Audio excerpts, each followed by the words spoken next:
Today I'm gonna talk to you about code quality, because we all know that's important, and how you can use code smells to figure out problems in your code. We all know code quality is important. It makes your application better maintainable, you get less errors. We already know that. But sometimes it's hard to keep up that quality because the business wants something fast, you take shortcuts, things change a lot, so you can't stick to your original design, or because at that time we just didn't know any better. So you have to do some refactoring, but where do you start, how do you start, and how do you do it? There are some tools that can help you with that. One you already know, of course, is the architecture dashboard. It's from OutSystems. It gives you an overview of all the bad patterns that OutSystems tells you shouldn't have in your code. It's free to use on all enterprise installations, on premise or on the cloud, it doesn't matter. You can use it for free. There are also third-party tools by companies like Buncode or Omnex. These companies have a long history of providing scanning tools also for other languages, not just OutSystems. So they bring their experience over those years and with all the different companies they work with together with OutSystems. And of course you can always do code reviews. You should always do code reviews. With a fresh pair of eyes, you look at things differently. You see what the problem is and you catch the problems early instead of you having to refactor it when you don't really know anymore what you actually built. But still, even if you always do code reviews, if you look at architecture dashboard, still problems can occur, and you need to look at the bigger picture, at your whole application or at your whole code base, and that's where code smells come in. So, code smells are patterns that signal there is probably some need for refactoring in your code. They're usually very easy to sniff. Even a junior or a very inexperienced developer could do it, but they are not bugs. So something is wrong, but they're not bugs yet. A lot of research has been done on code smells. They were originally thought of by Martin Fowler. He's a very, very, very known person in the code quality and architecture world. There's a lot of research done on how code smells occur, why they occur, how they affect maintainability, how they affect error proneness of your code, but no research or hardly any research has been done on low code and OutSystems. So for my master thesis, I did a preliminary study on code smells in low code platforms. And for that thesis, I did a survey among low code developers, and one of the things I found out was most developers have seen almost all code smells in low code, and they also think that most of those code smells actually could cause problems for the maintainability of their code. So yeah, probably we should look at code smells in OutSystems as well. Today I want to give you some examples of code smells. I won't go through the whole list because the original list is 22 smells, but with more research being done, more smells have been added later. So that's a little bit too much for today, but I'll just cover some interesting ones. The first one I want to cover is code duplication. You probably all have seen this once, twice, or a lot of times. It's one of the most obvious ones, and in my survey I found out that almost every developer had seen it before, and they all think it's a problem for their code. So it is a very important one, but somehow it still happens a lot. It is a very easy one to spot.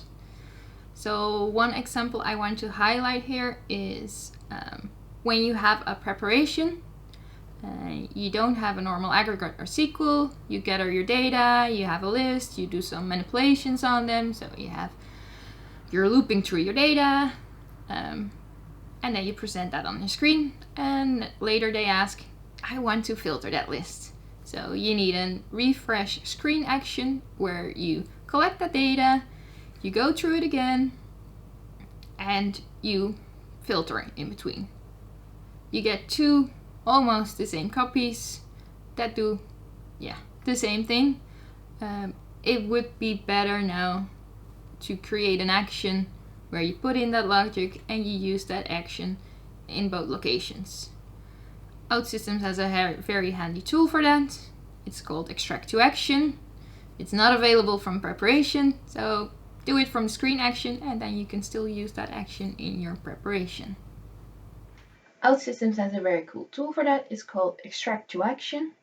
It's not available from the preparation, but what you can do is go to your screen action, use the Extract to Action here. It creates a new action, and if you then go to your preparation, delete everything there, and use the just created new action. The next smell I want to cover is a large action. Also very easy to spot, seen a lot by developers, and perceived as very harmful. But if it looks like it should be hanging in an art gallery or on the fridge between your kids' drawings, then it's probably too big, and you need to have a look at what am I doing here, what can I take out, what is separate, what doesn't belong here. The next one is very close related, the large module. It's the module that can do everything, it does everything. Probably started out as a small module, but when your application grew, it does too much. Time to separate, time to break it down in multiple layers, multiple modules. OutSystems has a very cool video about that, how you can extract data, extract screens from your application. The next smell is one that's a little bit lesser known. It's called divergent change. It's when you change something in your module and then you have to change a whole bunch of other stuff as well. For example, when you have a product and you add a new product type, then you also have to change the actions that are for ordering, finding, or displaying those products. Or this is a very simple example. It's the account CS, where we have some account information with just the account number and the balance of that account. And we have an action where we give all the account information in JSON format. We've done it by hand, so we just create the JSON in a text.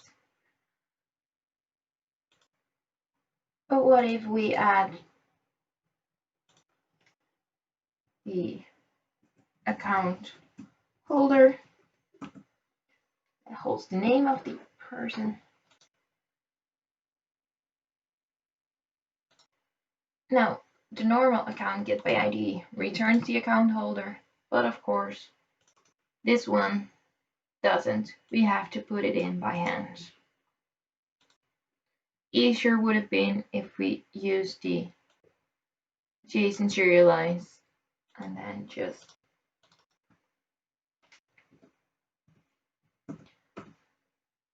serialize the account and return that.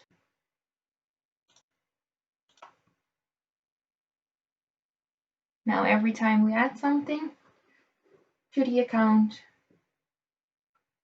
it's automatically put in the output structure. And we no longer have divergent change. The next one is a little favorite one for me. It's called speculative generality. When you're designing something, you want to make it perfect for now, but also it still has to work in the future. Things might change, so you have to prepare for the future, right? But are you preparing for the future, or are you overcomplicating things? Let's have a look at the OutSystems BPT, for example. It's a very powerful part of the OutSystems platform. You can do so much with it. It's very powerful and it's very versatile. But when you want to do something slightly different, then you run into problems. Let's say you have the task box.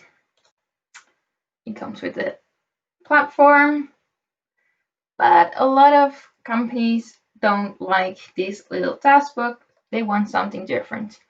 They go for a custom task box. Of course, you can create one, but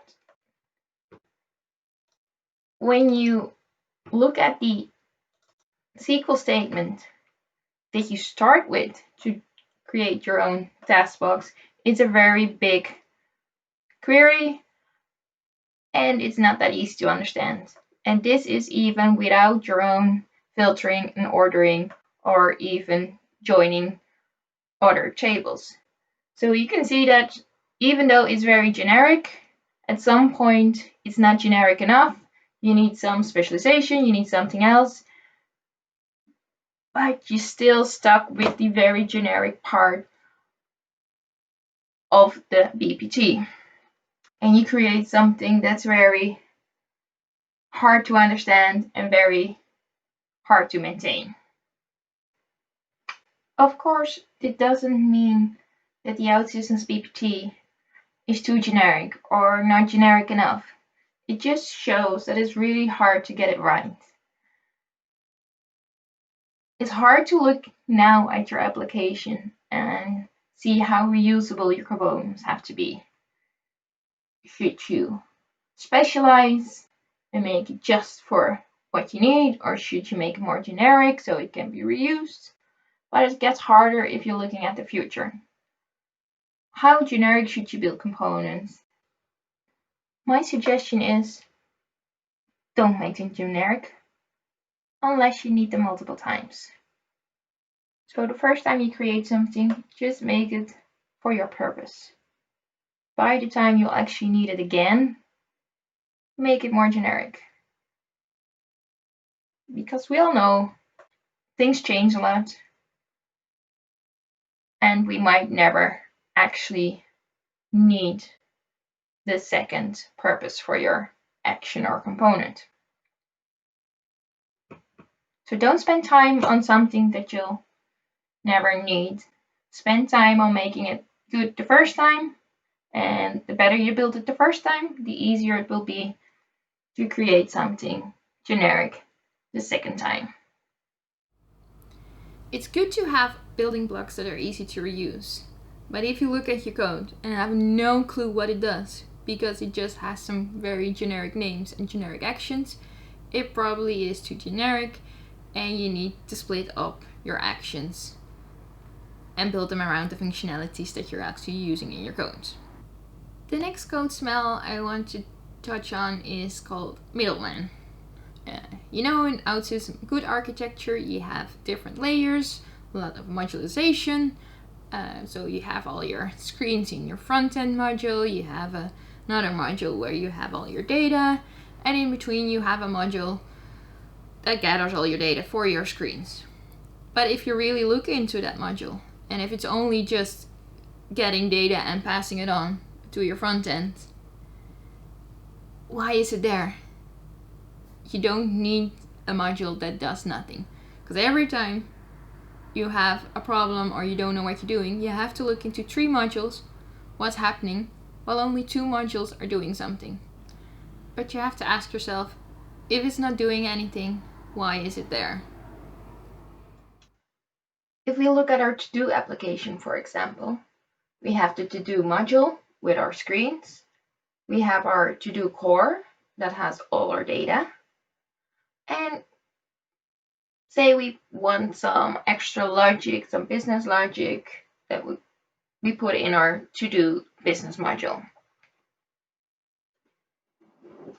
But then if we actually go into the business module and we look into the server actions, we see that we're just calling action in the core module.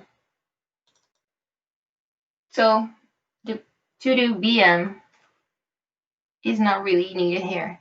Maybe in the beginning we thought we have a lot more logic in here, so at that time it was a good idea to have an extra layer, but in the end it's not doing anything, so we might as well just remove it and have the to-do module reference to to-do core module.